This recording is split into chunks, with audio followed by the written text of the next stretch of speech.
En una mansión donde la noche fue desterrada por luces que nunca se apagan, un niño vive prisionero del miedo a la oscuridad.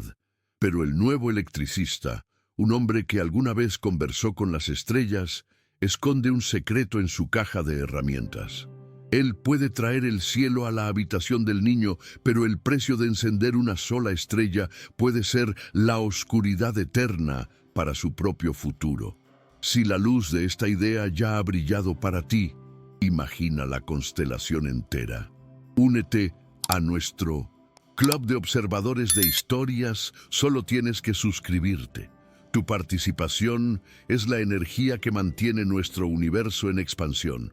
Deja tu like como un cometa en el cielo y activa la campana, porque la próxima nebulosa de emociones ya se está formando y no querrás perdértela. La mansión Solís no tenía sombras. Era lo primero que Martín notó. Las luces LED, empotradas en cada centímetro del techo y del suelo, creaban un brillo constante, blanco y quirúrgico, que eliminaba cualquier rincón oscuro, cualquier penumbra. Era como vivir dentro de un quirófano o de una nave espacial. No había día ni noche, solo un presente continuo y deslumbrante. Para Martín, el nuevo electricista de mantenimiento, ese ambiente era una agresión a los sentidos. Él, un hombre que amaba el crepúsculo y la forma en que las sombras danzaban al atardecer, se sentía un intruso en ese mundo donde la noche había sido oficialmente desterrada. Había venido en busca de un sueldo, de una forma de empezar de nuevo, pero no imaginaba que su nuevo lugar de trabajo sería una prisión de luz. Fue en su segundo día que vio a Tomás. El niño, de apenas 6 años, parecía un pequeño fantasma pálido, deambulando por esos pasillos de luz. Tenía ojeras profundas bajo sus ojos azules, una marca de quien no conoce el verdadero descanso. Sus movimientos eran lentos, casi letárgicos, como si el exceso de estímulo luminoso lo hubiera agotado por completo. No jugaba, no corría. Simplemente se sentaba en un rincón con sus juguetes, bajo la atenta mirada de una niñera, pareciendo tan fuera de lugar como Martín. Había una ansiedad constante en el niño, un temblor casi imperceptible en sus manos. Él era la prueba viviente de que la ausencia de oscuridad no traía la paz, sino una forma diferente y más sofisticada de tormento, la tortura de no poder esconderse nunca. Uno de los cocineros, un hombre hablador, le contó la historia a Martín durante el café. Hacía un año, la mansión fue asaltada. 2 ladrones entraron en medio de la noche. La patrona, Valeria Solís, y el niño estaban en casa. Nadie resultó herido de gravedad, pero Tomás se quedó atrapado en su habitación, a oscuras, escuchando los gritos, el sonido de cosas rompiéndose. El trauma fue profundo. Desde esa noche desarrolló una fobia paralizante a la oscuridad. No podía dormir, tenía pesadillas terribles, ataques de pánico.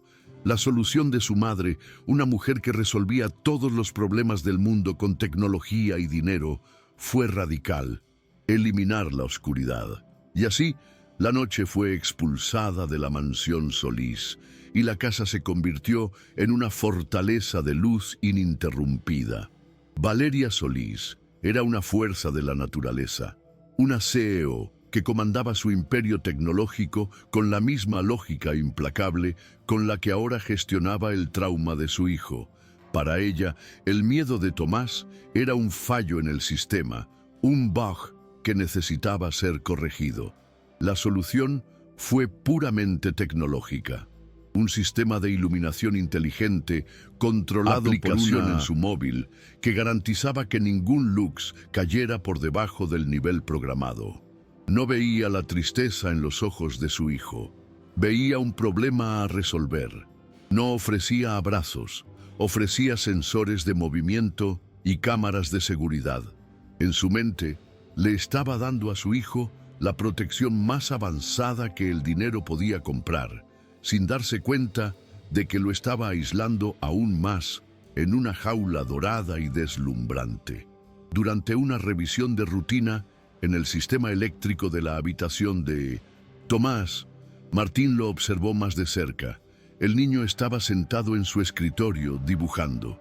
Martín miró por encima de su hombro. Los dibujos eran todos iguales.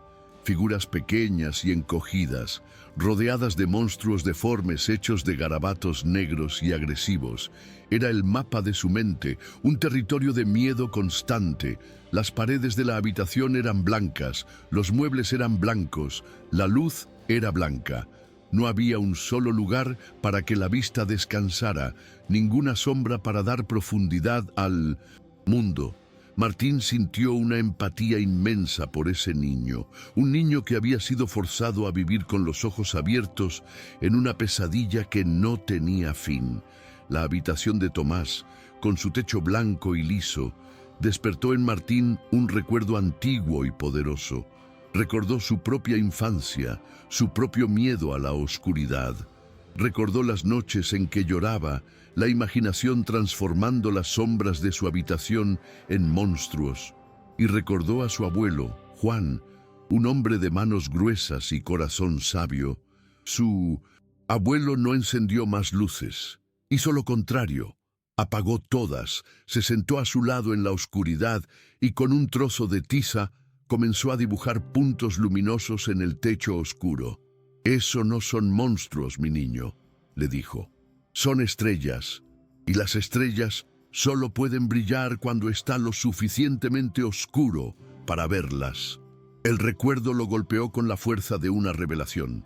Movido por un impulso que era una mezcla de memoria y compasión, Martín tomó una decisión arriesgada.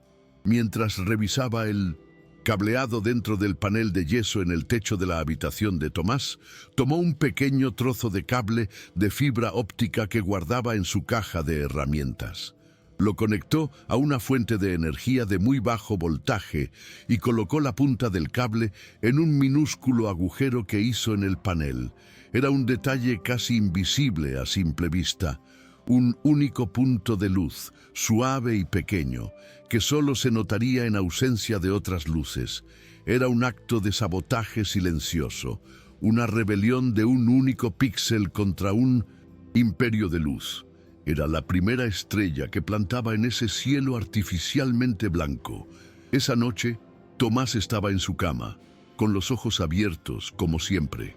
La luz de la habitación, aunque ajustada a un modo nocturno, todavía era fuerte, manteniéndolo en un estado de alerta constante. Pero al mirar al techo, notó algo nuevo, un punto de luz minúsculo, diferente a todos los demás. No era la luz agresiva y blanca de los LEDs, era una luz suave, casi azulada, que no iluminaba nada. Simplemente existía, como un agujero en el tejido del mundo, revelando algo detrás. Se sentó en la cama, con los ojos fijos en ese punto. No era aterrador, era bonito, misterioso.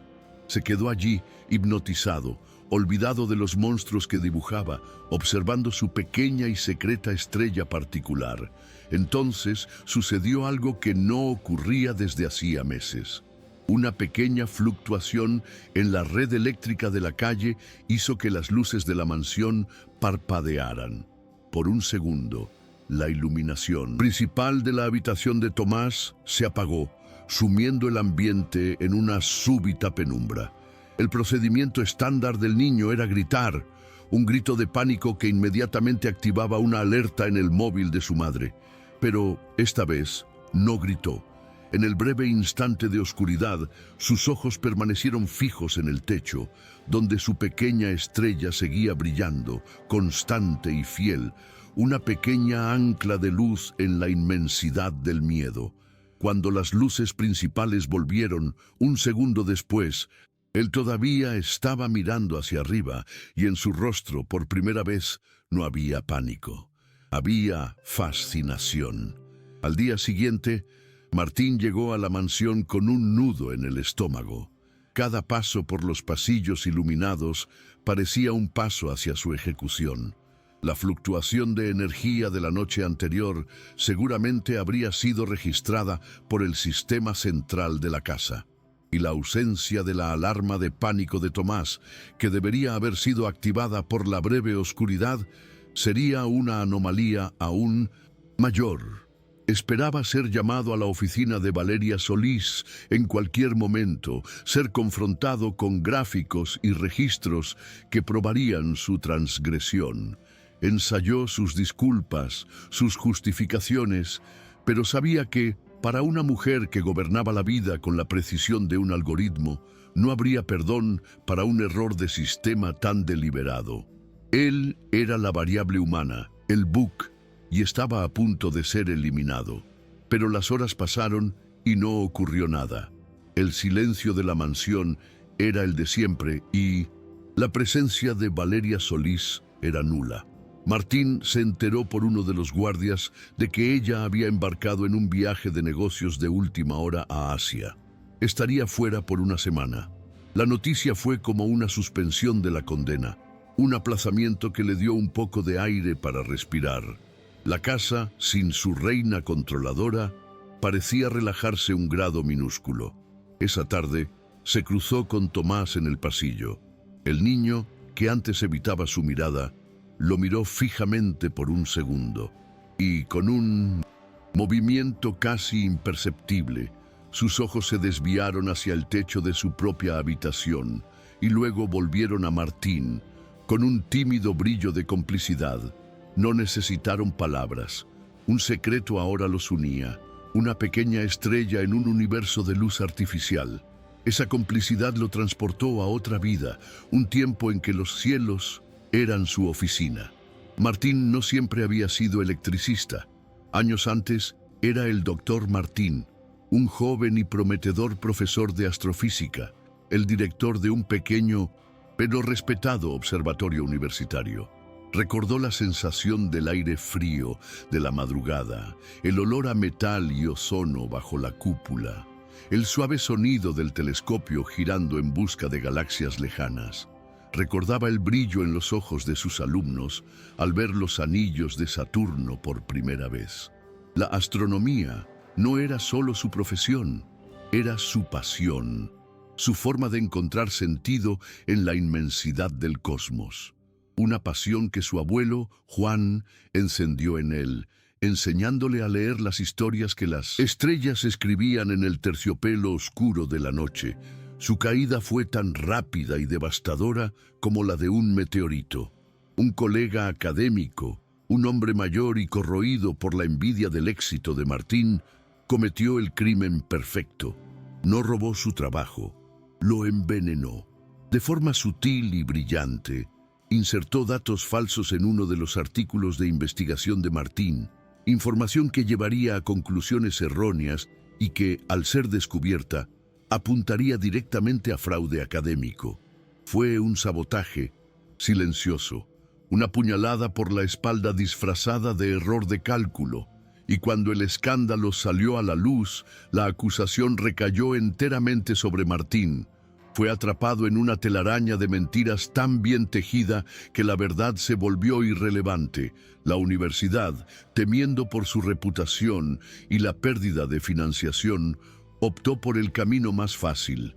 En lugar de una investigación exhaustiva, formaron un comité apresurado que concluyó la culpabilidad de Martín.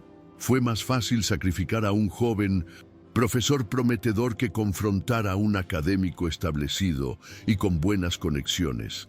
Martín fue públicamente deshonrado. Perdió su puesto, su carrera, el acceso al observatorio que era su segundo hogar. Perdió la credibilidad. El mundo que tanto amaba, el mundo de la ciencia y la búsqueda de la verdad, resultó ser tan político y cruel como cualquier otro. Luchó, pero era su palabra contra la de un sistema que necesitaba un culpable rápido. Y él, el hombre que soñaba con las estrellas, fue condenado a la tierra. A la humillación le siguió la necesidad. Para sobrevivir, tuvo que vender sus libros, su telescopio personal, cada trozo de su antigua vida. Volvió a casa de sus padres y reaprendió el oficio de su padre, un electricista honesto y trabajador. No sentía vergüenza del trabajo manual, sentía vergüenza del motivo que lo había llevado hasta allí. Cambió la observación de nebulosas por el cambio de disyuntores, el cálculo de órbitas por el cableado de paredes. El hombre que antes enseñaba sobre la vastedad del universo ahora pasaba sus días confinado a cajas de fusibles y paneles eléctricos. Extrañaba el cielo, la sensación de asombro, el propósito. Se sentía permanentemente anclado a la tierra, en el peor sentido de la palabra. De vuelta al presente en la mansión Solís, su pasado daba un nuevo sentido a sus acciones. Veía en Valeria Solís un reflejo del sistema rígido e implacable que lo había aplastado. Un sistema que prefería soluciones fáciles y apariencias a una investigación profunda de la verdad, y en Tomás veía un reflejo de sí mismo, alguien que necesitaba desesperadamente que le mostraran cómo mirar hacia arriba de nuevo, cómo encontrar belleza y orden en medio de la oscuridad. Su misión secreta con el niño se convirtió entonces en una forma de redención personal. Al encender una estrella en el techo de Tomás, estaba en cierto modo intentando reencender una en su propio universo interior, un universo que creía apagado para siempre. La ausencia de Valeria durante una semana era una ventana de oportunidad que no podía desperdiciar. El riesgo era enorme, pero la recompensa, la posibilidad de ayudar a ese niño, era mayor. Esa tarde, durante otra revisión de rutina en la habitación de Tomás, no se conformó con una sola estrella. Con la paciencia de un artesano, pasó casi una hora en el falso techo, con su maletín de herramientas y un rollo de fibra óptica. Ya no era solo un electricista, era un artista, un astrónomo clandestino, recreando el cielo. No instaló las luces al azar, las posicionó cuidadosamente, siguiendo un mapa que conocía de memoria, un dibujo que estaba grabado en su corazón desde la infancia. Esa noche, cuando las luces de la habitación se encendieron con su brillo habitual, Tomás se acostó en la cama, pero al mirar al techo se quedó boquiabierto. Ya no había solo un punto de luz, había decenas, y no estaban esparcidos. Formaban un patrón, un dibujo familiar de 3 puntos de luz alineados y otros 4 alrededor. No sabía el nombre, no sabía que era una constelación, pero reconoció, con la intuición pura de los niños, que aquello no era un accidente, era un regalo, un secreto, un mapa.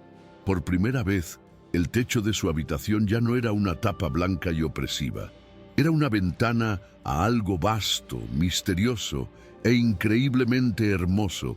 Y, por primera vez en un año, Tomás se durmió sonriendo, bajo la mirada protectora del cinturón de Orión. La semana que Valeria Solís estuvo fuera fue como un interludio mágico, una pequeña edad de oro en la historia de la mansión. La terapia de las estrellas, como Martín la llamaba en su corazón, continuó. Cada día, durante sus revisiones eléctricas, añadía una nueva constelación al cielo particular de Tomás. Después de Orión, vino Canis Major, con la estrella Sirio brillando más fuerte que todas las demás. Luego, las Pléyades, un cúmulo de pequeñas luces que parecían un puñado de diamantes celestiales. El techo blanco y estéril de la habitación de Tomás se estaba transformando, lenta y secretamente, en un mapa del cosmos, una obra de arte clandestina que solo podía ser verdaderamente apreciada cuando el miedo se atrevía a llegar. La habitación del niño, antes una celda de luz, se estaba convirtiendo en un planetario particular, un refugio de asombro. La transformación de Tomás era notable. La ansiedad constante que lo hacía morderse las uñas dio paso a una calma contemplativa. Pasaba horas acostado en la cama, ya no en un estado de vigilia exhausta, sino de exploración silenciosa, sus ojos recorriendo los nuevos patrones de luz. Comenzó a hacerle preguntas a la institutriz sobre la noche. ¿Las estrellas de verdad también hacen dibujos?, preguntaba, la voz todavía un hilo. Y, lo más significativo de todo, sus propios dibujos cambiaron.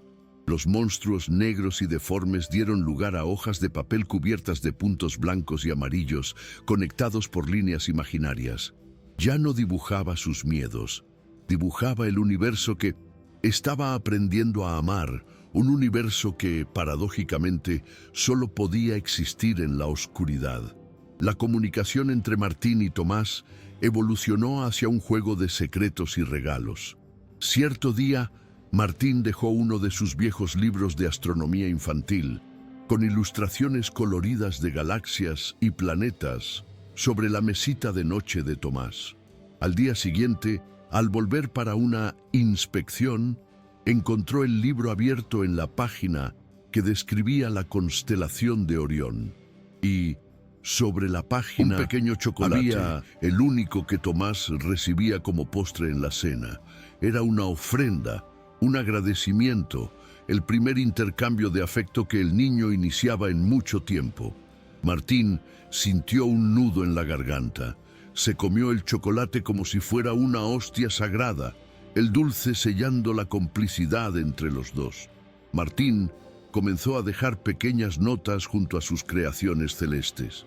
En trozos de cinta adhesiva escribía los nombres: Orión, el gran cazador; Sirio, la estrella del perro. Tomás, que estaba aprendiendo a leer en el colegio, deletreaba las palabras en silencio durante la noche. Los puntos de luz dejaron de ser solo luces. Ganaron nombres, historias, identidades. El cielo en su techo se estaba convirtiendo en un lugar poblado por héroes y leyendas. Ya no estaba solo en la oscuridad, estaba acompañado por gigantes y perros celestiales. Martín no solo le estaba enseñando astronomía al niño, le estaba dando un nuevo vocabulario para la noche, una nueva forma de ver la oscuridad no como un vacío, sino como un escenario para las más bellas historias. El cambio en el niño no pasó desapercibido. La institutriz le comentó a la cocinera que Tomás no había tenido una sola pesadilla en toda la semana. La profesora particular notó que estaba más concentrado, menos agitado. Se formó una pequeña y silenciosa conspiración de esperanza entre los empleados que querían al niño. No sabían exactamente qué estaba haciendo el electricista, pero veían el resultado. La institutriz, en particular, se convirtió en la guardiana del secreto. Reorganizaba los horarios de limpieza, inventaba excusas para que nadie entrara en la habitación de Tomás durante los mantenimientos de Martín. Estaba arriesgando su empleo, pero su corazón le decía que la felicidad de ese niño valía más que cualquier protocolo. La semana mágica, sin embargo, estaba llegando a su fin. El viernes, Martín se enteró de que Valeria Solís volvería el sábado. Había un sentimiento de urgencia y tristeza en el aire. Subió a la habitación de Tomás para su última sesión clandestina. Con un cuidado especial, instaló la última constelación, la Osa Mayor, en un gran arco sobre la puerta, como una guardiana protectora. Dejó una última nota: la Osa Mayor, para guiarte siempre a casa. Miró el cielo que había creado, un pequeño universo de esperanza en una habitación de miedo, y sintió un profundo dolor al pensar que, muy probablemente, esa obra de arte, ese refugio, sería descubierto, destruido por la mujer que, en su búsqueda ciega de la luz, no podía ver las estrellas. Valeria Solís volvió un día antes, como siempre hacía, para romper las expectativas y probar la preparación de su equipo. Entró en la mansión el viernes por la noche, exhausta de una semana de negociaciones en Tokio. Su mente, precisa y lógica, ansiaba el ambiente controlado de su casa. No quería conversaciones, solo la eficiencia silenciosa de su fortaleza. Después de dar órdenes breves al mayordomo, subió directamente a la habitación de su hijo, su primer y último punto de control del día. Necesitaba verificar los datos vitales del niño, los registros de sueño, los informes de la niñera. Necesitaba asegurarse de que el sistema que había creado para él seguía funcionando perfectamente. Abrió la puerta de la habitación de Tomás, en silencio. Las luces principales estaban encendidas, como siempre, en el modo nocturno programado. El niño dormía, con el rostro sereno. A primera vista, todo estaba en orden, pero entonces sintió algo. Una calidad diferente en la luz, una suavidad que no debería estar allí. Sus ojos, acostumbrados al brillo duro de los LEDs, tardaron un segundo en ajustarse, y entonces miró hacia arriba. Y su cerebro, lógico y literal, simplemente no pudo procesar la información. El techo no era blanco, estaba cubierto por cientos de minúsculos y suaves puntos de luz, que brillaban con una calma imposible. Su primera reacción no fue de rabia, sino de una profunda confusión. ¿Sería algún juguete nuevo? ¿Un proyector que la institutriz había comprado sin su autorización? Buscó la fuente de la luz, el aparato, el proyector. No había nada. Las luces parecían nacer del propio techo, como si el yeso se hubiera transformado en un cielo nocturno. Sus dedos recorrieron el interruptor, pero nada cambió. Su mente, entrenada para entender sistemas complejos, se sintió insultada por ese fenómeno. Era una modificación no autorizada, un fallo. Alguien se había atrevido a alterar la arquitectura de su sistema, la programación de su santuario. La confusión dio paso a la sospecha, y la sospecha a una furia fría y controlada. Eso no era un juguete, era una violación. Alguien había manipulado el cableado, el sistema eléctrico de la casa. Alguien había invadido su control. Dio media vuelta y marchó hacia su oficina. Se sentó ante su pantalla de control central y con dedos rápidos y precisos accedió a los registros de consumo de energía de la habitación de Tomás. Y allí estaba, pequeños picos de consumo, anómalos, todos los días, a media tarde, durante la última semana. Picos consistentes con el uso de herramientas eléctricas de bajo voltaje.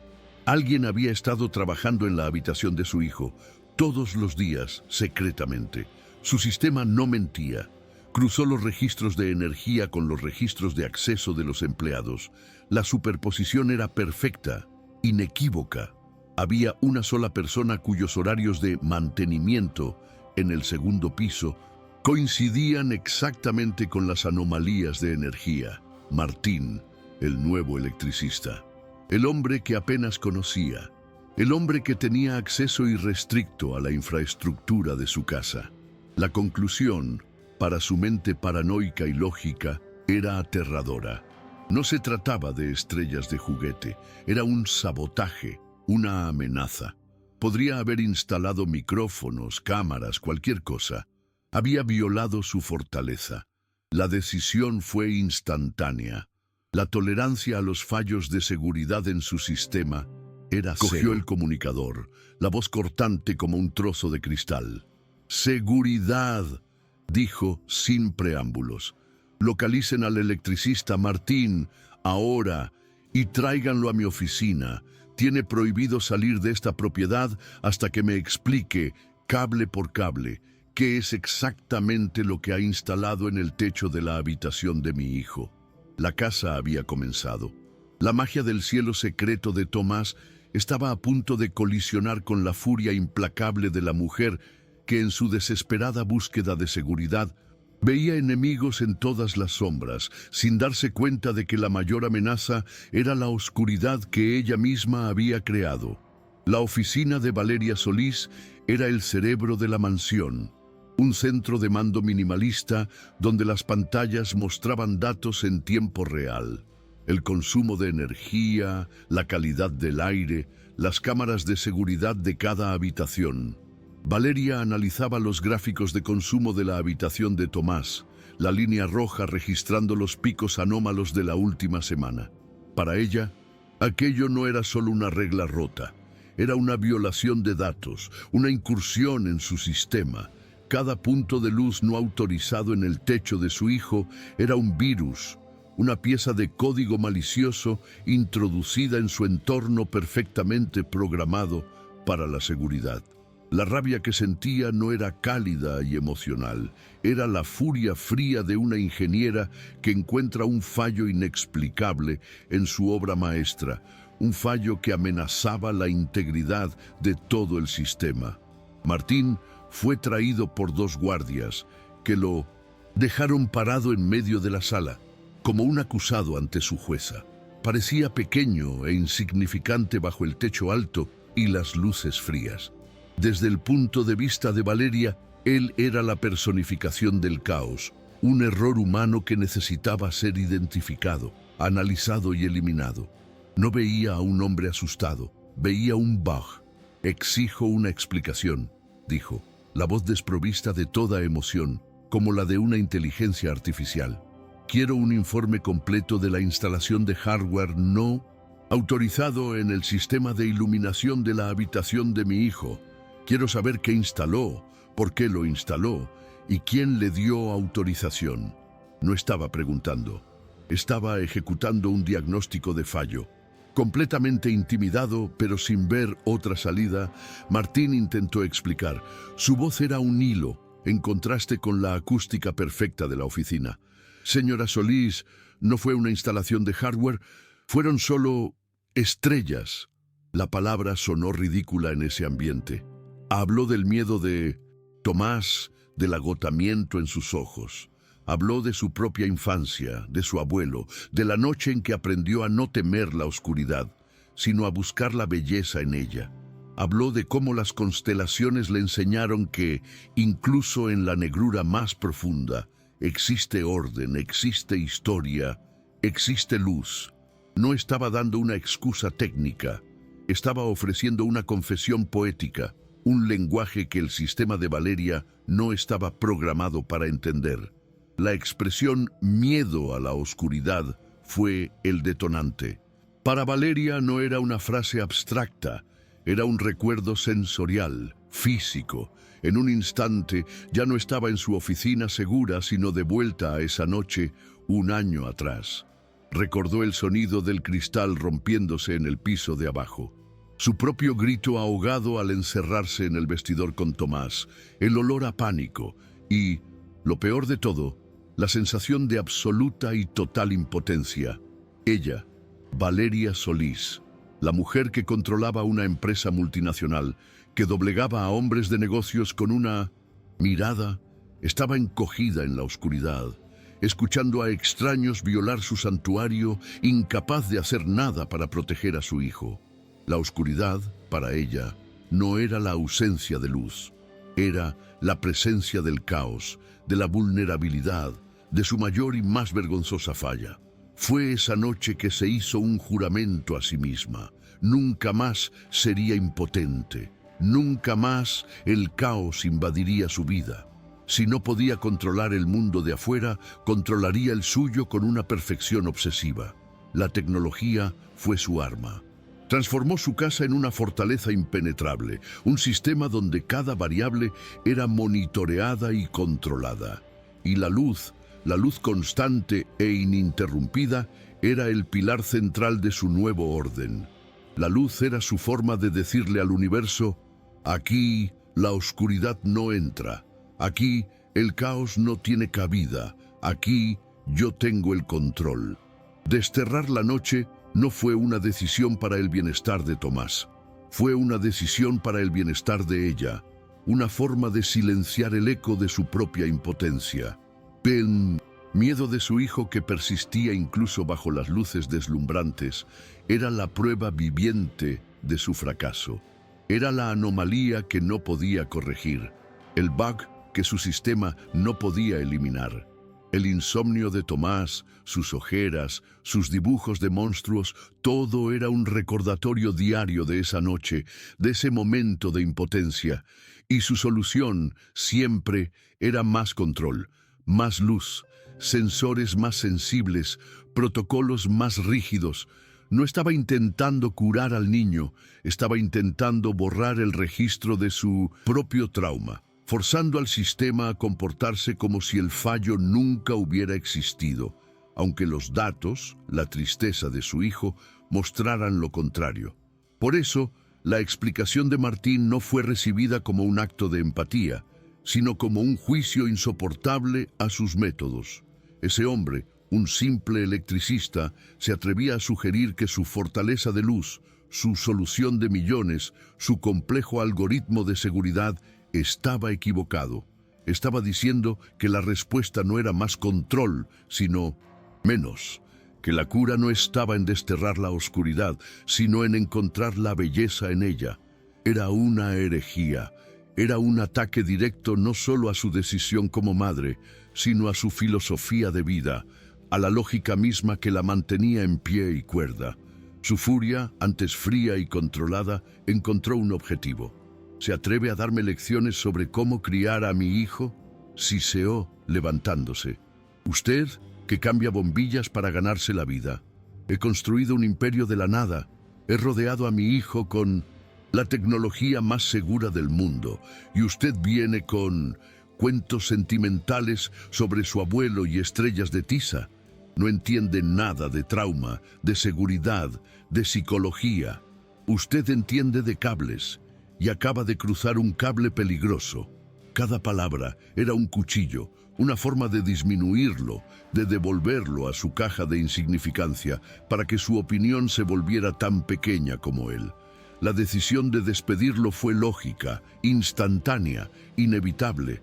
Era un elemento comprometido, un riesgo de seguridad y, peor, una amenaza ideológica al orden que ella imponía. Era un virus que debía ser erradicado antes de que pudiera propagarse.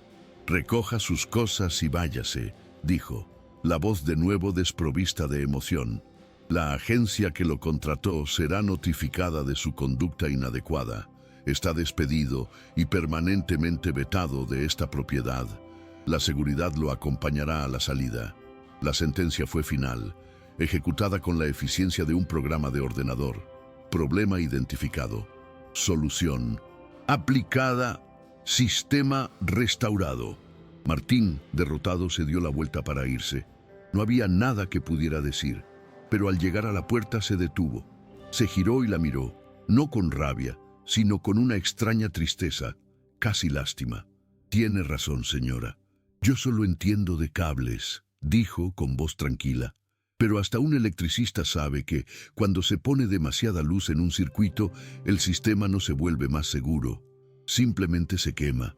Hizo una pausa, dejando que la analogía se asentara. «Usted desterró la oscuridad de la casa, pero no ha desterrado el miedo del corazón de su hijo. Quizás el problema no es la oscuridad, señora Solís. Quizás es la falta de estrellas». Se fue. Valeria se quedó sola en su oficina con el silencio restaurado. Pero sus últimas palabras se quedaron atrás, flotando en el aire como un eco. La falta de estrellas. Intentó descartar la frase como el delirio poético de un tonto, pero la analogía del circuito la había golpeado. Era su lenguaje. Demasiada luz quema el sistema. Por instinto, abrió la cámara en vivo de la habitación de Tomás en su pantalla gigante, y la imagen que vio la paralizó. Su hijo no estaba durmiendo. Estaba acostado, con los ojos abiertos, mirando el techo blanco y deslumbrante. La imagen de la seguridad perfecta y de la miseria perfecta. Hizo zoom en el rostro de su hijo. Vio la tensión en su pequeña mandíbula, la ansiedad en sus ojos abiertos, el agotamiento de un niño que no podía desconectarse. Su sistema perfecto de luz ininterrumpida estaba, de hecho, quemando el circuito de su propio hijo. Las palabras de Martín volvieron ya no como una acusación, sino como un diagnóstico. La falta de estrellas. Por primera vez desde la noche del asalto, una grieta apareció en la armadura de certeza de Valeria Solís. Por primera vez, se permitió hacerse la pregunta más aterradora de todas. ¿Y si, en su desesperada búsqueda de control, estaba completa, fundamentalmente equivocada? Las palabras de Martín, la falta de estrellas, atormentaron a Valeria durante el resto del día. Se convirtieron en un código de error en su mente, Una línea de lógica que no podía depurar. Intentó trabajar, pero su concentración estaba rota. Cada 5 minutos, sus ojos se desviaban al monitor que mostraba la imagen en vivo de la habitación de Tomás, y los datos que veía eran irrefutables. El niño estaba apático, ansioso, frotándose los ojos constantemente contra la luz. Su sistema de seguridad perfecto, su fortaleza estaba produciendo un resultado comprobadamente negativo. La lógica de su sistema y los datos de su corazón estaban, por primera vez, en conflicto directo, y la contradicción amenazaba con derrumbar todo su castillo de certezas. Esa noche, el sueño no llegó. Inquieta, se levantó y fue como un fantasma a la habitación de su hijo. Se detuvo junto a la cama y lo observó. No dormía. Simplemente miraba el techo blanco y brillante, con los pequeños puños apretados a los costados. En ese silencio, bajo la luz que ella misma había programado para hacer la cura, vio la verdadera naturaleza de la prisión de su hijo. Con la voz entrecortada, en un susurro que apenas se atrevió a proferir, preguntó: ¿Todavía tienes miedo, mi niño? Tomás no respondió con palabras. Simplemente siguió mirando el techo, pero una única lágrima silenciosa rodó de su ojo y bajó por su sien. Fue la confirmación más elocuente y dolorosa que una madre podía recibir. Movida por una desesperación que arrolló su lógica, Valeria hizo algo que iba en contra de todos sus principios. Volvió a su oficina, abrió el panel de control de la casa y con un dedo tembloroso seleccionó el sistema de iluminación de la habitación de Tomás. No apagó las luces. Eso sería un paso demasiado grande, demasiado aterrador. Pero movió el control de intensidad, reduciendo la potencia en un 90%. La luz no se apagó, se transformó. El brillo quirúrgico y agresivo dio paso a una suave penumbra, un crepúsculo artificial que envolvió la habitación en una calma que el cuarto no conocía desde hacía más de un año. Para una mujer obsesionada con el control, ese simple gesto fue un acto de rendición. Y fue en esa suave luz que ocurrió la magia. A medida que el brillo principal disminuía, los pequeños puntos de luz que Martín había instalado en el techo comenzaron a aparecer, como estrellas surgiendo tras la puesta de sol. Valeria miró hacia arriba y por primera vez vio la obra clandestina del electricista. No era un desorden de cables como había imaginado, sino un patrón, un dibujo, un arreglo de luces que imitaba, con una belleza conmovedora, un cielo nocturno.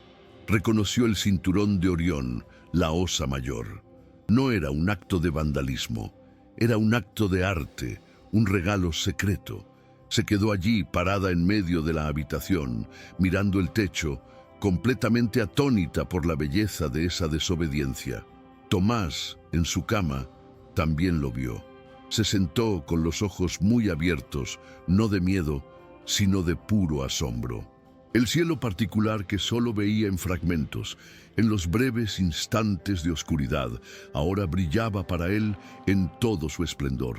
Levantó su bracito, el dedo apuntando a la constelación de Orión, y entonces se giró hacia su madre, el rostro iluminado por una emoción que no era ansiedad, y con la voz embargada por la maravilla, dijo la primera palabra que no era una respuesta monosilábica en semanas. Una única palabra que lo cambió todo. Mira, el corazón de Valeria se detuvo y luego se disparó. Era la primera reacción positiva de su hijo a cualquier estímulo en un año. Era un milagro, pero el universo parecía tener un cruel sentido de la ironía. En el preciso instante de ese frágil momento de conexión, el móvil de Valeria vibró con una urgencia violenta. No era un correo, era una alerta de seguridad de nivel máximo, proveniente no de su casa, sino del servidor central de su empresa. Una sirena silenciosa que anunciaba el apocalipsis digital. Solís Tech estaba bajo un ataque cibernético masivo y sofisticado. Se vio dividida entre dos catástrofes: la emocional, que finalmente comenzaba a entender, y la profesional, que amenazaba con destruir todo lo que había construido. El universo le había ofrecido una estrella de esperanza con una mano y con la otra le mostraba el abismo. Corrió a su oficina, el momento con Tomás brutalmente interrumpido. Las pantallas antes ordenadas ahora eran un caos de alertas rojas y firewalls colapsando. Su equipo de seguridad, los mejores del mundo, estaba en una teleconferencia, las voces tensas, perdiendo la batalla. El ataque era una obra de arte de destrucción, un virus que no usaba la fuerza bruta, sino la propia lógica del sistema para crear brechas. No solo estaban robando datos, estaban corrompiendo el alma de su empresa, amenazando con borrar años de innovación en cuestión de horas. Valeria sintió el mismo escalofrío, la misma impotencia de la noche del asalto. Su fortaleza tecnológica, al igual que su casa, estaba siendo violada. Durante horas luchó junto a su equipo, una general en una guerra que ya parecía perdida. Cada defensa que levantaban, los hackers la sorteaban. Cada puerta que cerraban, ellos encontraban una nueva ventana. Era como luchar contra un fantasma, una inteligencia que parecía estar siempre un paso por delante. El sudor le corría por la frente, el café ya no hacía efecto, estaba al límite, viendo cómo su imperio se desmoronaba, píxel por píxel. La lógica, su diosa, la estaba abandonando. Todas sus soluciones, todas sus estrategias resultaban inútiles contra un enemigo que parecía conocer cada secreto de su creación. Agotada, al borde de la derrota, un recuerdo absurdo y lógico surgió en su mente.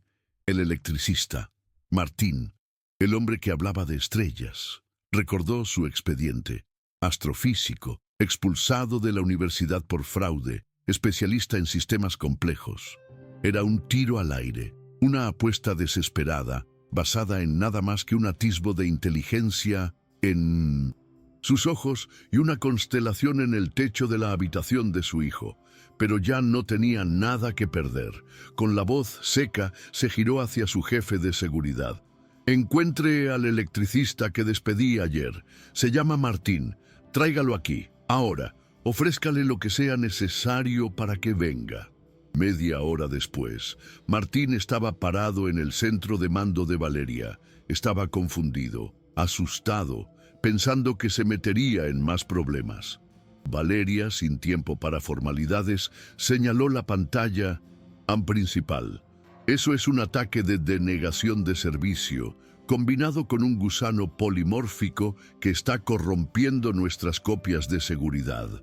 Mi equipo cree que están a minutos de romper nuestra encriptación maestra. ¿Entiende de esto?, preguntó.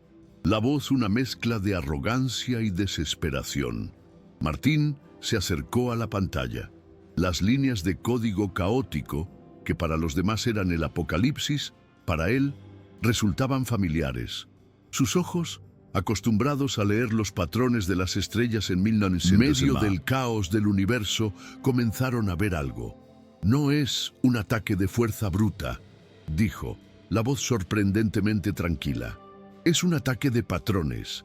No están intentando romper su encriptación.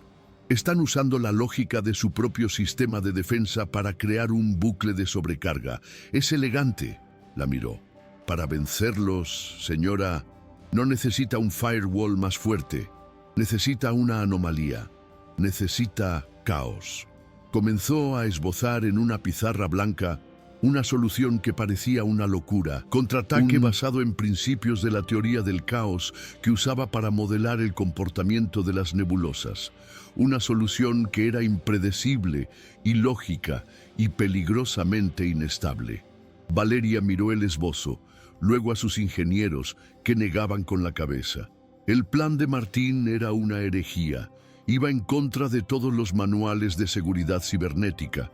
Podría, si salía mal, freír los servidores y causar un daño aún mayor. Era una apuesta de todo o nada. Se encontró en una encrucijada. Confiar en su equipo de expertos que la estaban llevando a la derrota, o confiar en el astrónomo electricista deshonrado que hablaba del caos como si fuera un viejo amigo. Miró el rostro tranquilo de Martín y recordó el cielo estrellado en la habitación de su hijo, la belleza que nació de la oscuridad, y tomó la decisión más ilógica de su vida. «Hazlo», dijo en un susurro. «Haz exactamente lo que dijiste». A veces, la solución no está en la lógica, sino en el coraje de intentar lo impensable. Sí, alguna vez has tenido que confiar en tu intuición, incluso cuando todos decían lo contrario. Comparte tu historia en los comentarios. Y si quieres descubrir si la apuesta de Valeria salvará su imperio o lo destruirá para siempre, suscríbete al canal. La respuesta está a solo un clic de distancia. La orden de Valeria, «hazlo», resonó en la sala de control como un pistoletazo de salida. Martín asumió el teclado principal. Los ingenieros de seguridad, hombres que ganaban sueldos de 6 cifras por construir murallas digitales, lo miraron con una mezcla de horror y desprecio. El electricista, el astrónomo fracasado, estaba al mando, y lo que comenzó a hacer parecía un suicidio. En lugar de reforzar las defensas, comenzó a abrirlas. Desactivó firewalls secundarios, creó puertas de entrada falsas, inyectó flujos de datos aleatorios y ruido blanco en el sistema. No estaba construyendo una fortaleza, estaba convirtiendo la red en un laberinto caótico, una invitación para que el virus se perdiera. Valeria observaba con el corazón en la garganta, habiendo apostado todo su imperio a la lógica insana de ese hombre. El ataque, al encontrar las puertas abiertas, pareció intensificarse. Las alertas rojas se multiplicaron en las pantallas como un sarampión digital. La temperatura de los servidores comenzó a subir peligrosamente. «¡Está destruyéndolo todo!», gritó el ingeniero jefe con el rostro pálido. «La sobrecarga va a causar un fallo en cascada. Los servidores físicos se van a derretir. Apaga el sistema, Valeria, antes de que sea demasiado tarde». El pánico se apoderó de la sala. Todos los datos, toda la lógica, indicaban que la estrategia de Martín era un desastre, que estaba acelerando la destrucción en lugar de contenerla. La presión sobre Valeria era inmensa. Sus propios expertos, los hombres en los que confiaba ciegamente, le estaban suplicando que abortara la misión. Pero Valeria no miró los gráficos de alerta. Miró el rostro de Martín. Él estaba en un estado de concentración absoluta, los dedos danzando sobre el teclado, una leve y extraña sonrisa en sus labios. No parecía un hombre en pánico. Parecía un director de orquesta dirigiendo una sinfonía furiosa, perfectamente a gusto en medio del caos que había creado. Había en sus ojos no la locura, sino una profunda y tranquila comprensión de los patrones invisibles de esa tormenta. Recordó que él hablaba de las estrellas y entendió que veía ese ataque de la misma manera, no como un muro de ruido, sino como una constelación de datos cuyo patrón podía leer, y contra el consejo de todos tomó su decisión. «Continúen», dijo con voz firme, «confíen en él». Y entonces ocurrió el milagro. En el preciso instante en que el sistema alcanzó el pico de sobrecarga, a punto de colapsar por completo, el patrón del ataque cambió. El virus, diseñado para explotar el orden y la previsibilidad, entró en los laberintos de datos falsos que Martín había creado. Incapaz de distinguir entre el camino correcto y los cientos de ecos y callejones sin salida, quedó atrapado en un bucle infinito, atacándose a sí mismo. Las alertas rojas comenzaron a parpadear y a volverse verdes, una por una. La temperatura de los servidores comenzó a bajar. Un silencio atónito se apoderó de la sala de control. Donde la fuerza bruta había fracasado, el caos poético de Martín había triunfado. No luchó contra el enemigo. Lo hizo bailar hasta el agotamiento. ¿Cómo?, preguntó el ingeniero jefe, la voz un susurro de incredulidad. Martín se apartó del teclado, pareciendo cansado pero en paz. Su sistema era fuerte, pero perfectamente lógico y predecible, como una cuadrícula de cristal. El ataque explotaba a esa perfección, buscando siempre el camino más recto. Miró a Valeria. Yo simplemente introduje un elemento que el algoritmo del virus no podía prever: la belleza de la imperfección. Creé nebulosas, agujeros negros de datos, caminos que no llevaban a ninguna parte. No lo derroté con lógica, lo confundí con poesía. Los ingenieros lo miraban boquiabiertos, incapaces de comprender esa explicación que mezclaba astrofísica y arte para describir una táctica de guerra cibernética. La empresa de Valeria estaba salvada. En las horas siguientes fue aclamada como una visionaria, una líder que tuvo el coraje de pensar fuera de la caja.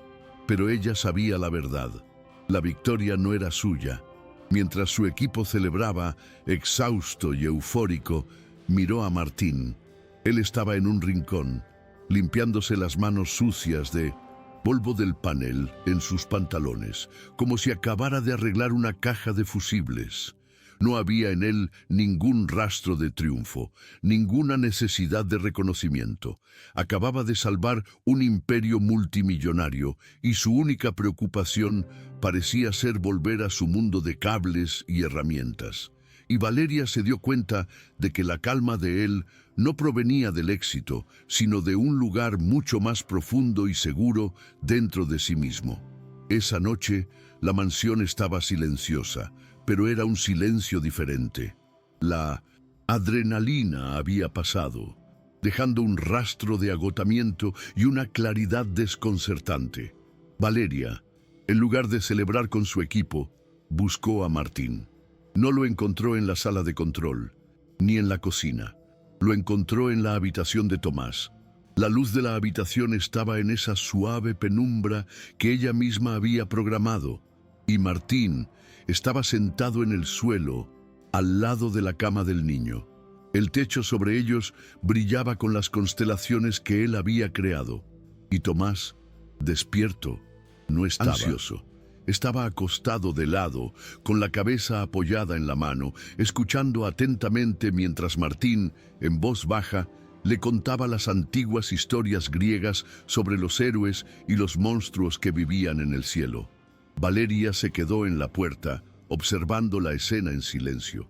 Escuchó a Martín explicar cómo la constelación de Orión perseguía eternamente a las 7 estrellas hermanas, las Pléyades. Escuchó a Tomás preguntar, con voz clara, si las estrellas también sentían miedo. Y escuchó la respuesta de Martín: creo que no, campeón. Creo que saben que, incluso solas en la oscuridad, forman parte de un dibujo mucho más grande. Se dio cuenta, con una claridad que dolió, de que Martín no solo había salvado su empresa. Estaba allí, en ese preciso instante, salvando a su hijo, enseñándole a encontrar belleza y seguridad en la misma oscuridad que lo aterrorizaba. Y lo estaba haciendo con la única herramienta que ella nunca pensó en usar: las historias. Ese fue el clímax de su propia revelación. Entró en la habitación y los dos la miraron. Ya no había barreras entre ellos. No habló del ataque, ni del dinero, ni de la victoria. Se sentó en el suelo con ellos, un gesto de rendición total a su mundo, a su lógica. ¿Cuál es esa de ahí?, preguntó, señalando un pequeño cúmulo de estrellas que no reconocía.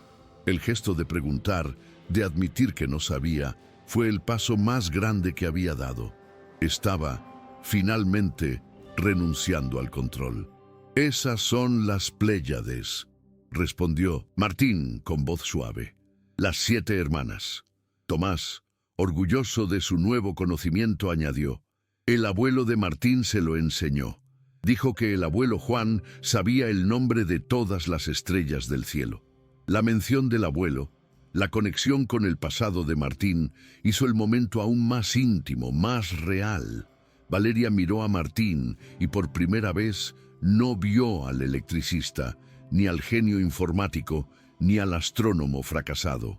Vio a un hombre que llevaba en sí una sabiduría ancestral, una herencia de afecto que valía más que cualquier patente tecnológica.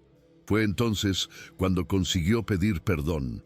Las palabras salieron no del aseo, sino de la madre. «Martín, perdóname», dijo con la voz entrecortada. «Estaba tan obsesionada con construir muros de luz alrededor de mi hijo que olvidé que el universo está hecho de oscuridad y de estrellas». Miró el techo, el cielo que él había construido. «No solo salvaste mi empresa, me devolviste las estrellas». La confesión era la admisión de su fracaso como persona y el primer paso para su reconstrucción. Su vulnerabilidad abrió una puerta a una confesión aún más profunda. Esa noche comenzó en un susurro. La noche del asalto. Nunca me sentí tan impotente. La oscuridad, para mí, se convirtió en el sinónimo de mi fracaso en proteger a mi hijo. Pensé que si eliminaba la oscuridad, eliminaría el miedo, el recuerdo, pero solo construí una prisión. Estaba por primera vez dándole un nombre a su trauma, compartiendo su dolor, no como una líder, sino como una mujer asustada. Y al hacerlo, permitió que Martín la viera de verdad, despojada de su poder y de su armadura. Su respuesta al trauma no fue diferente a la de su hijo.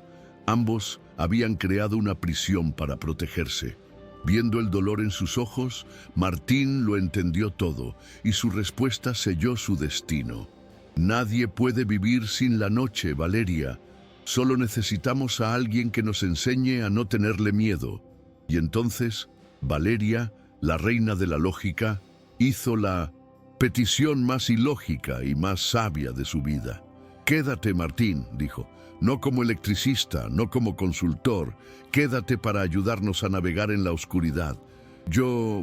Nosotros necesitamos un astrónomo en nuestras vidas». Tomás, al escuchar eso, sonrió y estiró la mano colocándola sobre la de su madre y la de Martín, que estaban cerca en la alfombra.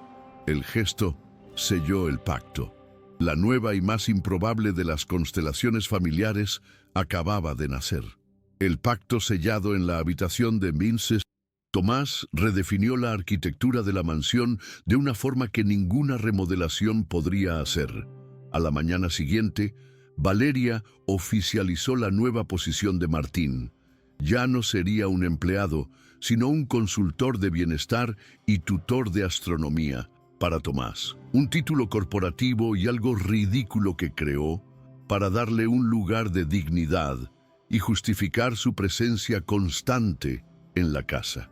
La primera decisión de Martín como consultor fue pedirle a Valeria que lo acompañara en la programación del sistema de luces de la habitación de su hijo.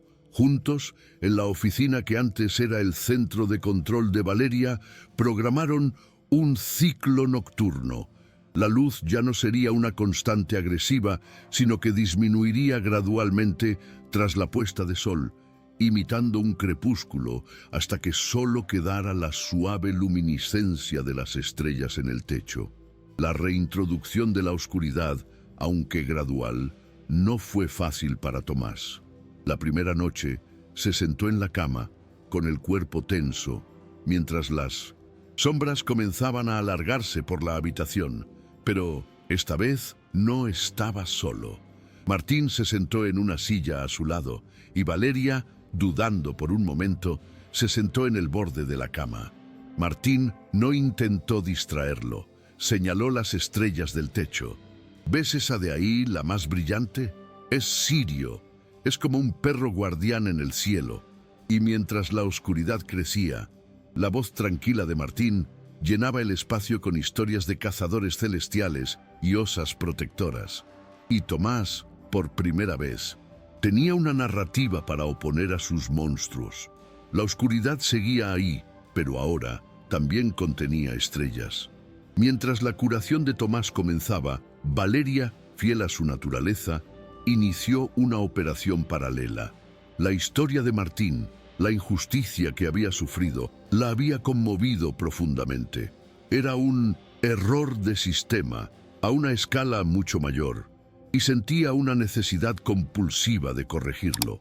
Activó en total secreto a un equipo de investigadores privados, los mejores que su dinero podía pagar. La misión de ellos no era atacar, sino averiguar. No quiero venganza, les instruyó, quiero la verdad. Encuentren los datos, los testigos, los fallos en el proceso. Necesito saber, sin sombra de duda, la historia completa. Era su forma de luchar por él, usando las armas que conocía, estrategia, recursos y una búsqueda implacable de los hechos. Martín, ajeno a la investigación de Valeria, se centró en otro frente. Sentía que Tomás necesitaba una sabiduría más antigua y cálida que la suya. Con el permiso de Valeria, llevó al niño a pasar un fin de semana en casa de su abuelo, Juan, en las afueras de la ciudad. La casa era pequeña, con olor a madera y café, y un patio desordenado donde un gran telescopio de aficionado apuntaba al cielo. El abuelo Juan no era un científico, era un poeta de las estrellas, un hombre de manos gruesas por el trabajo y ojos que brillaban con la maravilla de un niño. No le habló a Tomás de traumas ni de miedos. Le habló del polvo de estrellas que corría por sus venas y de cómo la luna era una gran oyente de secretos. Esa noche, en el patio oscuro y silencioso, lejos de las luces de la ciudad, el abuelo Juan apuntó el telescopio a la luna. «Mira, Tomás», le dijo, ayudando al niño a ajustar el foco. «¿Ves esas manchas? Son cráteres, marcas de grandes colisiones, de tiempos difíciles. Pero no por eso deja de brillar, ¿verdad? Sus cicatrices son parte de su belleza». Tomás miró por el ocular, y la imagen de la luna, tan cercana y real, lo dejó sin aliento.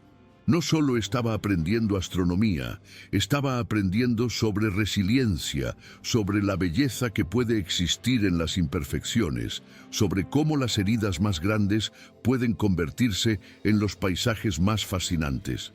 Y, por primera vez, la oscuridad de la noche no le pareció un vacío, sino un escenario para la belleza. La transformación de Valeria alcanzó un nuevo nivel cuando decidió unirse a ellos en una de esas visitas.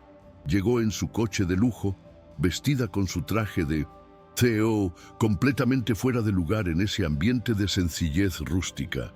Pero esa noche algo cambió. Invitada por el abuelo Juan, también miró por el telescopio. Y al ver los anillos de Saturno, no como una imagen en un libro, sino como una presencia real y centelleante en la inmensidad del universo, sintió cómo su propia importancia disminuía hasta casi desaparecer. Sus problemas, sus fusiones, sus miedos, todo parecía tan pequeño ante esa majestuosidad silenciosa.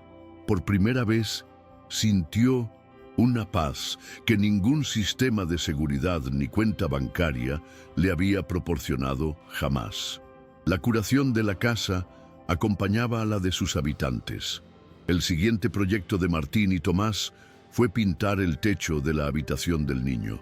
Valeria no solo lo autorizó, apareció en la habitación vistiendo una camiseta vieja y vaqueros, para sorpresa de todos. «Creo que este proyecto necesita una gerente», dijo, con una sonrisa tímida. Y los tres pasaron todo el sábado pintando el techo de un azul profundo, casi negro. La pintura salpicaba, las risas resonaban y la formalidad de la mansión fue temporalmente suspendida. No solo estaban pintando una pared, estaban juntos creando un nuevo cielo, un nuevo universo, sobre las ruinas del antiguo miedo. El acto de pintar juntos fue una terapia en sí mismo. Se mancharon, hicieron un desastre, y en el proceso, las últimas barreras entre ellos se derrumbaron. Valeria descubrió que no sabía sostener un rodillo de pintura, y Martín y Tomás se rieron de sus torpes intentos, y ella rió con ellos, una risa fuerte, genuina, que la sorprendió a sí misma. Era la risa de la mujer que el electricista había visto en los dibujos de su difunta esposa. En ese momento, en medio de latas de pintura y olor a disolvente, no eran la jefa, el tutor y el niño. Eran solo una familia disfrutando del desorden creativo de construir algo juntos. Esa noche, la habitación de Tomás estaba transformada. Con el techo azul oscuro, las estrellas de fibra óptica de Martín brillaban con una intensidad mágica. Parecía que el universo se había acurrucado dentro de esa habitación. Tomás, acostado en su cama, miró el cielo particular que había ayudado a crear y sintió un coraje que no sabía que poseía. Se giró hacia su madre que estaba sentada a su lado. «Mamá», dijo con voz firme, creo que hoy podemos apagar las otras luces, todas, y dejar solo las estrellas». La petición era el Everest de su viaje, el paso final para salir de su prisión. Mano temblorosa, Valeria tomó su móvil, abrió la aplicación que controlaba la casa y con un toque ejecutó el comando que había estado prohibido durante más de un año. Luces de la habitación de Tomás. Apagar. El brillo de los LEDs se desvaneció y la habitación se sumió en una profunda oscuridad, rota solo por el suave y moteado brillo de las constelaciones en el techo. Por un instante, el pánico amenazó con volver al corazón de Valeria. Pero entonces, escuchó la respiración tranquila de su hijo y lo vio señalar hacia arriba. «Mira, mamá, se puede ver la Osa Mayor». Por primera vez en un año, Tomás durmió en una habitación oscura. Y Valeria, observándolo por el monitor, lloró. No de miedo, sino de gratitud por la oscuridad que finalmente le había permitido ver la luz. Mientras la paz se instalaba en la mansión, la investigación sobre el pasado de Martín llegaba a una conclusión. El equipo de Valeria encontró lo que buscaba: un antiguo correo electrónico intercambiado entre el rival académico de Martín y un técnico de laboratorio coordinando la manipulación de los datos de la investigación. Y, lo más importante, encontraron al técnico. Un hombre que, consumido por la culpa durante años, accedió a testificar a cambio de protección legal. La prueba de la inocencia de Martín era ahora irrefutable. La verdad, que había sido enterrada por el poder y la envidia, finalmente salía a la luz. Valeria sintió una fría satisfacción. El sistema que había aplastado a Martín estaba a punto de volverse en contra de su verdadero criminal. Le presentó las pruebas a Martín en su oficina. Él leyó las declaraciones, miró la copia del correo electrónico y su rostro permaneció sereno. No había en él el triunfo de la venganza, solo una silenciosa tristeza por el tiempo perdido, por la carrera robada. «Puedo destruir a ese hombre, Martín», dijo Valeria, la voz de CEO volviendo por un instante. «Puedo acabar con su carrera, con su reputación. ¿Es lo que quieres?». Le estaba ofreciendo el tipo de poder que ella misma habría usado sin dudar en el pasado. Le estaba ofreciendo la oportunidad de hacer justicia con sus propias manos, las manos de ella. La respuesta de Martín la sorprendió y, en cierto modo, se convirtió en la lección final de su propia transformación. «No, Valeria», dijo tranquilamente, empujando los papeles hacia ella. «La venganza no me va a devolver mi observatorio, ni los años que perdí. La verdad ya ha salido a la luz, y eso es suficiente para mí». Miró por la ventana, al cielo que comenzaba a oscurecer. «Pasé años mirando al pasado, a lo que me quitaron, pero ahora prefiero usar mi tiempo para construir algo nuevo». Su renuncia a la venganza, su elección por la construcción en lugar de la destrucción, fue el acto de nobleza que selló el profundo respeto y la admiración que Valeria sentía por él. Inspirada por su actitud, ella tuvo una nueva idea, aún más audaz que la primera. «Si no vamos a usar nuestro tiempo para destruir el pasado», dijo con un brillo en los ojos, «entonces usémoslo para construir un futuro para otros». Así nació la idea del observatorio. No un gran centro de investigación para académicos, sino un pequeño y acogedor observatorio comunitario en el parque de la ciudad dedicado a los niños. Un lugar donde cualquier Tomás de cualquier barrio pudiera mirar a través de un telescopio y recordar que el universo es más grande que sus miedos. Un proyecto que uniría la pasión de Martín y los recursos de Valeria para crear un legado de esperanza. Los meses siguientes fueron de una actividad febril y alegre. La mansión se convirtió en el centro de planificación del Observatorio Estrella Guía. Los arquitectos se reunían con Martín en la cocina. Valeria usaba su habilidad de negociación para conseguir los permisos del ayuntamiento, y Tomás se convirtió en el consultor infantil oficial, opinando sobre la altura de los telescopios y el color de las paredes. La familia, que se había formado en 1900, la curación de un dolor, ahora se solidificaba en la construcción de un sueño. Y, en el proceso, la relación entre Valeria y Martín se profundizaba, transformándose de una sociedad de sanación en una complicidad silenciosa y profunda, llena de miradas largas y sonrisas compartidas. El amor entre ellos no fue una explosión, sino un lento amanecer. Sucedió en pequeños momentos, en la forma en que ella le traía un café sin azúcar, como a él le gustaba, cuando él estaba hasta tarde trabajando en 1900. Los planos del observatorio, en la manera en que él la cubría con una manta cuando ella se quedaba dormida en el sofá, agotada tras una larga teleconferencia. Eran pequeños gestos de cuidado, de atención, que decían mucho más que cualquier declaración de amor. No necesitaban drama. Sus vidas ya habían tenido suficiente drama. Lo que necesitaban y lo que estaban construyendo era la paz. Una noche, mientras revisaban los últimos detalles del proyecto, sentados uno al lado del otro en su oficina, la mano de ella, al buscar un lápiz, rozó la de él. El contacto fue eléctrico, pero ninguno de los dos se apartó. Valeria se giró hacia él y la pregunta que había estado en sus ojos durante meses finalmente encontró voz. «Martín», dijo suavemente, «pasé mi vida construyendo sistemas para protegerme del caos. Pero tú y tus estrellas me enseñaron que el caos es solo el universo en movimiento. Y yo ya no quiero observarlo desde lejos, quiero sentirlo contigo». La confesión era su rendición, final a lo impredecible, a lo incontrolable, al amor. La respuesta de Martín vino con la misma honestidad. «Yo también me enamoré de ti, Valeria, pero tengo miedo». «¿Miedo de qué?», preguntó ella. «De nuestros mundos. Yo soy un electricista al que le gustan las estrellas. Tú eres tú». Hizo un gesto hacia la inmensidad de la oficina, hacia la ciudad centelleante de afuera. Valeria sonrió, una sonrisa que iluminó todo el lugar. «Nuestros mundos ya no son diferentes, Martín», dijo, entrelazando sus dedos con los de él. «Estamos construyendo uno nuevo, aquí mismo. Un mundo donde un asío puede mancharse de pintura y un astrónomo puede salvar un imperio.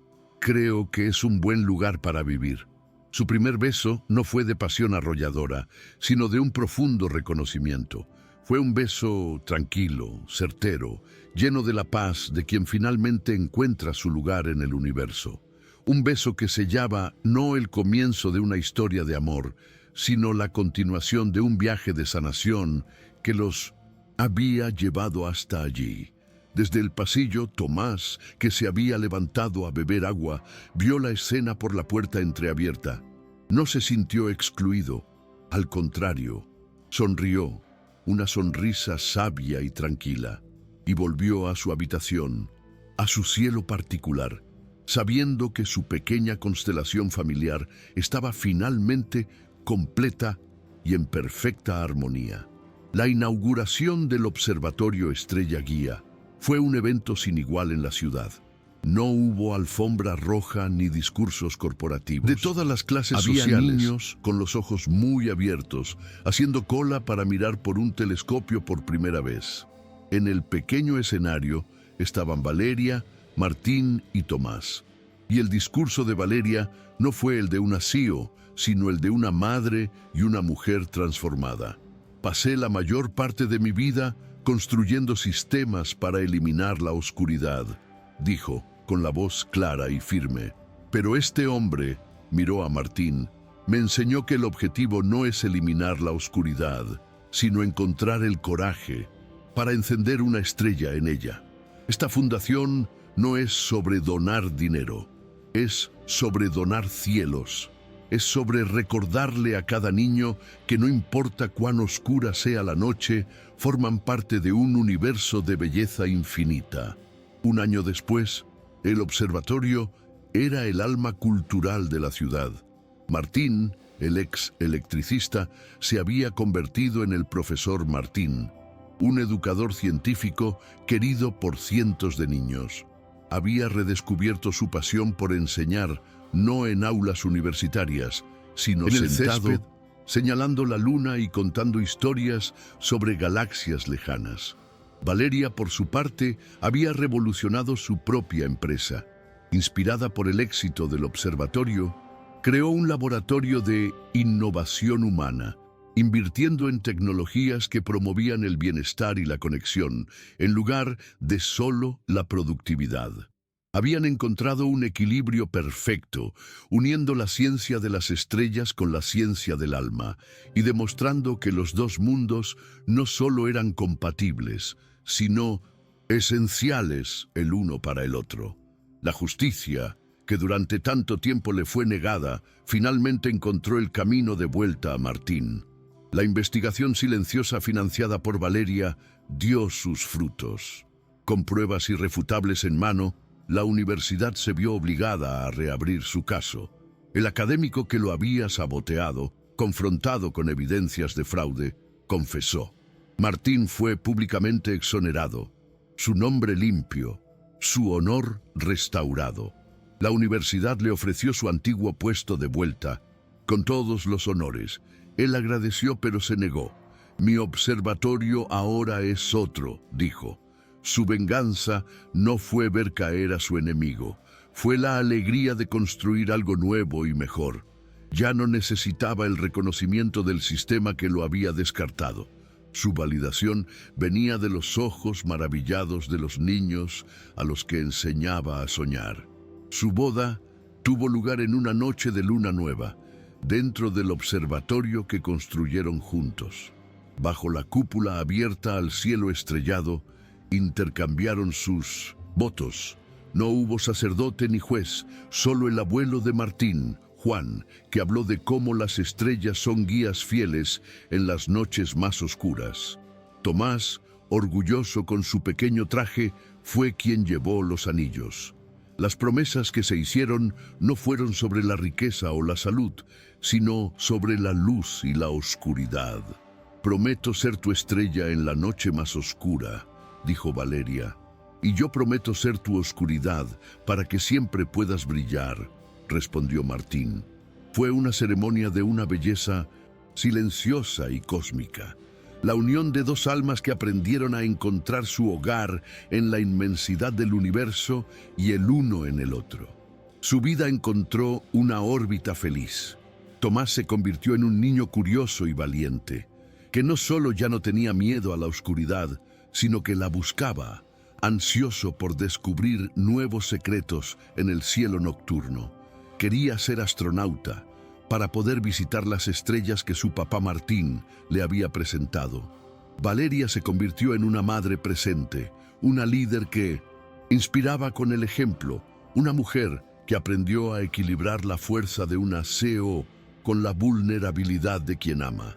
Y Martín, el hombre que había perdido las estrellas, se convirtió en el centro de su propia pequeña y brillante galaxia. Eran una familia improbable, una constelación diseñada por líneas torcidas de dolor, coraje y redención. Una noche, los tres estaban en el jardín de la mansión con el viejo telescopio del abuelo Juan. La noche estaba particularmente clara. «Papá Martín», preguntó Tomás, con el ojo pegado al ocular, «¿por qué las estrellas están en la oscuridad? ¿Por qué no aparecen de día?» Martín comenzó a dar una explicación científica sobre la luz del sol y la atmósfera. Pero Valeria lo interrumpió con un suave toque y ofreció la moraleja final de su propia historia. «Porque la oscuridad no es el final de todo, mi niño», dijo, la voz suave como la luz de las estrellas. «A veces es solo el comienzo. Es el lugar donde la luz tiene la oportunidad de nacer, de mostrarse. Es lo que nos recuerda que incluso cuando todo parece perdido, todavía existe la belleza, si tenemos el coraje de mirar hacia arriba». La imagen final de ese viaje no fue la de un final feliz, sino la de una paz infinita. Los tres, juntos, bajo la inmensidad del cielo. Valeria, con la cabeza apoyada en el hombro de Martín. Tomás, entre ellos, señalando un punto de luz lejano. El hombre que se refugió en la ciencia, la mujer que se refugió en el control y el niño que se refugió en el miedo, todos sanados por la simple y profunda sabiduría del universo. Aprendieron que la oscuridad no era el enemigo, era solo el terciopelo negro sobre el cual las estrellas más brillantes son invitadas a danzar. Y su familia, esa pequeña y terca constelación, era la prueba viviente de que la luz más hermosa es la que nos atrevemos a encender cuando todo a nuestro alrededor es noche. Y así, un electricista que soñaba con el cielo nos recordó que todos tenemos estrellas escondidas, esperando la oscuridad adecuada para brillar. Si el viaje de Martín, Valeria y Tomás te inspiró, si te hizo querer mirar al cielo de una forma diferente, entonces forma parte de nuestra comunidad. Tu suscripción es lo que nos permite seguir viajando por nuevas galaxias de emociones. Deja tu like para que esta luz llegue a más personas y comenta aquí abajo cuál es tu estrella guía. Tenemos nuevas historias todos los días y la próxima puede ser la constelación que estabas buscando.